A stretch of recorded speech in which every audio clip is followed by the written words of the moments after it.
Good day, gentle people. It's your favorite Mr. 482. Welcome back to my channel. I was completely prepared for the top left 2022 voting today, but the ancients have let us down. And of course, I was not prepared for that.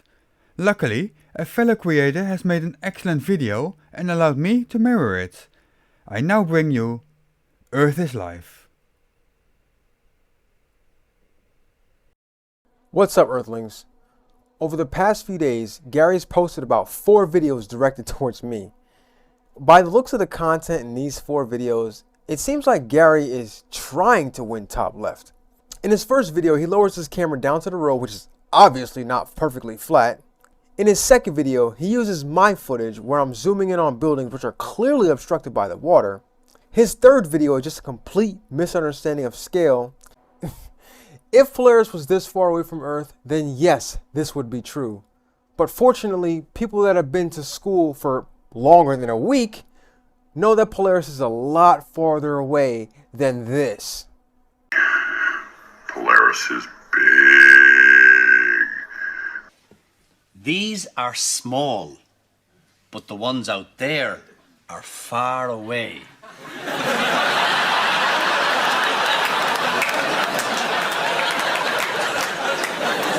Small, far away. Forget it.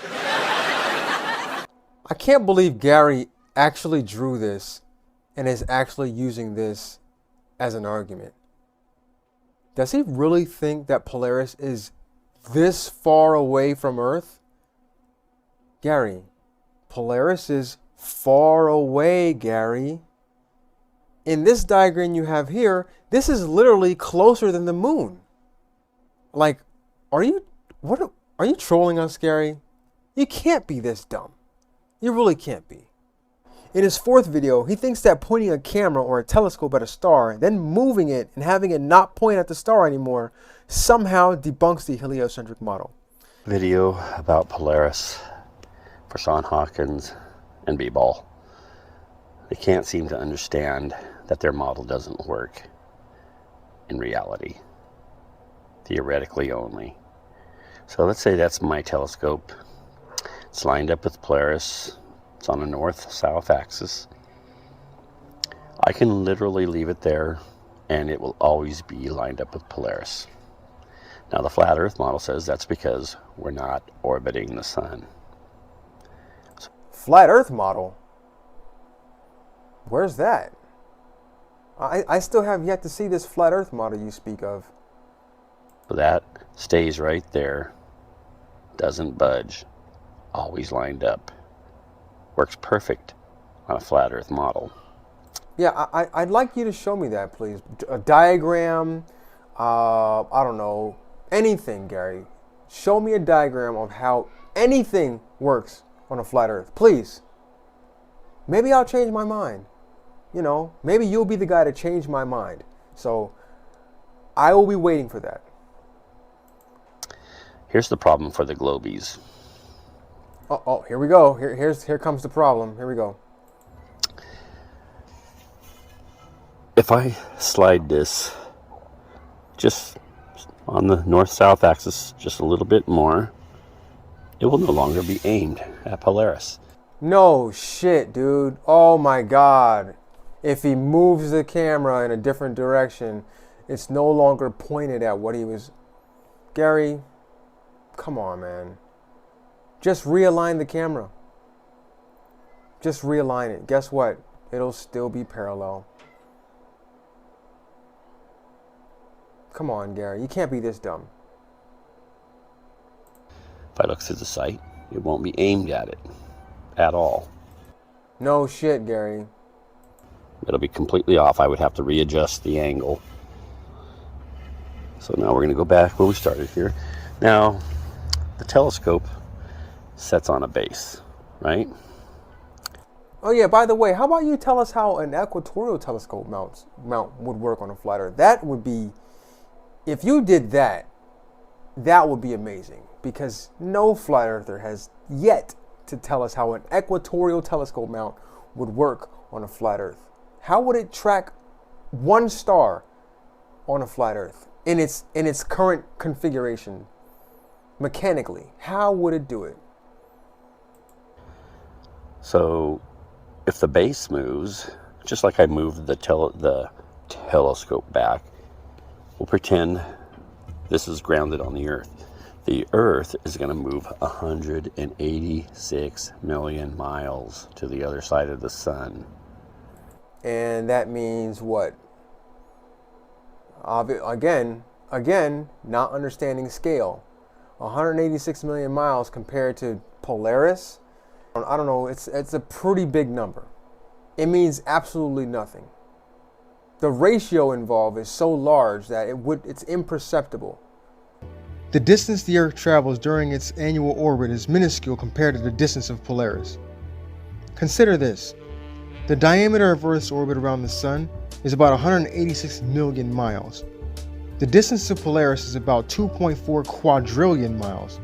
That's a distance ratio of 1 to 12 million. Since Polaris is very distant, the angular shift over the distance from our North Pole to the equator is imperceptible and can be ignored. To put this into perspective, imagine you're staring straight ahead at a distant mountain located 100 miles away. Now take a step 8 millimeters to the left. Obviously, you're still staring at the same mountain. If you are the Earth and the mountain is Polaris, that 8 millimeter distance is the equivalent of the change in Earth's relative position after 6 months of orbit. So I pulled up this triangle calculator because I wanted to see exactly how big of an angle that would make since Polaris is about 2.4 quadrillion miles, the Earth's orbit around the Sun is 186 million miles. So let's see, the distance of B would be 2.4 quadrillion, so that's 15 zeros. So we'll do 2, 4, 0, 0, 4, 5, 6, 7, 8, 9, 10, 11, 12, 13, 14, because we have the 4 and the 2, okay? And let's see, C would be the same. So we have 2, 4, 0, 0, 3, 4, 5, 6, 7, 8, 9, 10, 11, 12, 13, 14. So that's 2.4 quadrillion miles. Now the length of A would be 186 million. So 186 0, 0, 0, 0, 0, 0. And what we have is an angle which would be 0.0000444. I don't know about you, but that would be a pretty small angle. So, Gary, the math doesn't lie. Do you suppose it should still be aimed at Polaris? Heck no. Of course they claim Polaris is so big and so far away that it will still be lined up with Polaris. Yes. It simply doesn't work. Yes, it does, Gary. They don't live in reality. They have to make crap up. But when you think about it... This is Gary saying that we have to make crap up when Gary has said many times that all of his ideas are made up by him. Come on, Gary. You got to stop this. And think it through. And use common sense and rationality. You realize the model of the Earth orbiting the Sun is absolute crap. All right, so we'll be waiting for your model that can make predictions. I'd like for you to create a model that can predict the next lunar eclipse, and I want to know where it's going to happen, when it's going to happen, what time, where on Earth, all that stuff. You create a model, and you tell us where it's going to happen with your supposed flat Earth model. I'm looking forward to that, Gary. At this point, I kind of think Gary's just trolling and just looking for some attention. Honestly, I don't think anybody can be this dumb. And I don't like calling people dumb. But when you make content like this, I mean, you're really pushing the borderline of absolute stupid. Once again, thanks for watching. Don't forget to like, share, and subscribe if you like this video. And check out the rest of my videos if you're interested. And as always, peace.